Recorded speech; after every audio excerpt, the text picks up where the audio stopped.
तुलसी भगवान विष्णु को क्यों प्रिय हैं, जाने तुलसी विवाह पौराणिक कथा। एक बार शिव जी ने अपने तेज को समुद्र में फेंक दिया था। उससे एक महातेजस्वी बालक ने जन्म लिया।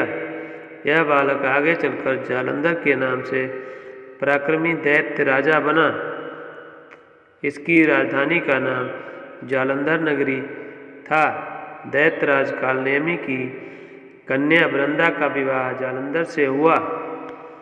जालंधर महाराक्षस था। अपनी सत्ता के मद में चूर उसने माता लक्ष्मी को पाने की कामना से युद्ध किया, परंतु समुद्र से ही उत्पन्न होने के कारण माता लक्ष्मी ने उसे अपने भाई के रूप में स्वीकार किया। वहाँ से पराजित होकर वह देवी पार्वती को पाने की लालसा से कैलाश पर्वत पर गया। भगवान देवाधिदेव शिव जी का रूप धरकर माता पार्वती के समीप गया, परंतु माता पार्वती ने अपने योग बल से उसे तुरंत पहचान लिया तथा वहाँ से अंतर्ध्यान हो गईं। जालंधर ने देवी पार्वती को पाने की इच्छा से भगवान शिव जी के साथ युद्ध शुरू कर दिया। तब देवी पार्वती ने क्रुद्ध होकर सारा वृत्तांत भगवान विष्णु को सुनाया।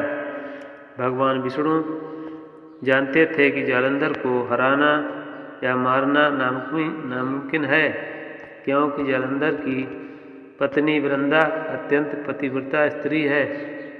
उसी के पतिव्रत धर्म की शक्ति से जालंधर न तो मारा जा सकता है और न ही पराजित किया जा सकता है। इसलिए जालंधर का नाश करने के लिए सबसे पहले वृंदा के पतिव्रत को भंग करना बहुत आवश्यक है। इसी कारण भगवान विष्णु ने एक योजना बनाई और एक ऋषि का वेश धारण कर वन में जा पहुँचे, जहाँ वृंदा अकेली भ्रमण कर रही थी। भगवान विष्णु के साथ दो मायावी राक्षस भी थे, जिन्हें देखकर वृंदा भयभीत हो गई। ऋषि ने वृंदा के सामने पल भर में ही दोनों राक्षसों को भस्म कर दिया। उनकी शक्ति को देखकर वृंदा ने कैलाश पर्वत पर महादेव के साथ युद्ध कर रहे अपने पति जालंधर के बारे में पूछा। ऋषि ने अपने माया जाल से दो बानर प्रकट किए।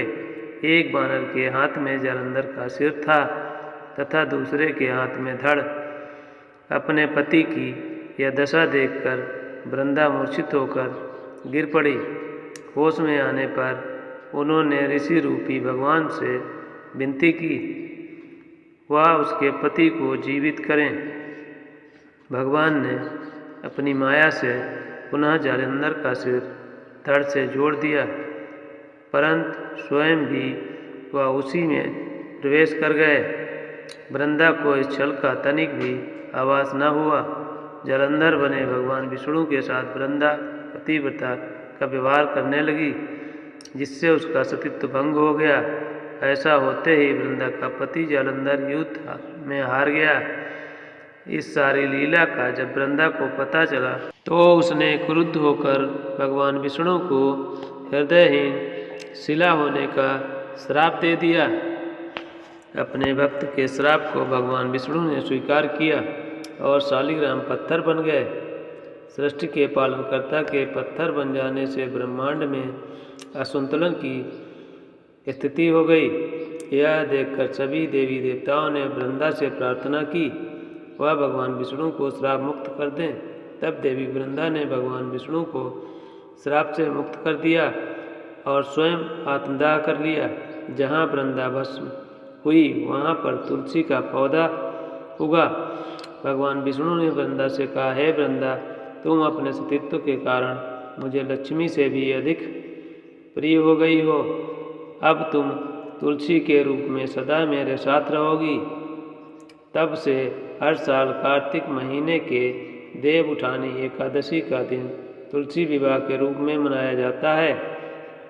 क्योंकि भगवान विष्णु ने देवी वृंदा से कहा था, जो भी मनुष्य मेरे शालिग्राम रूप के साथ तुलसी का विवाह करेगा उसे इस लोक और परलोक में विपुल यश प्राप्त होगा।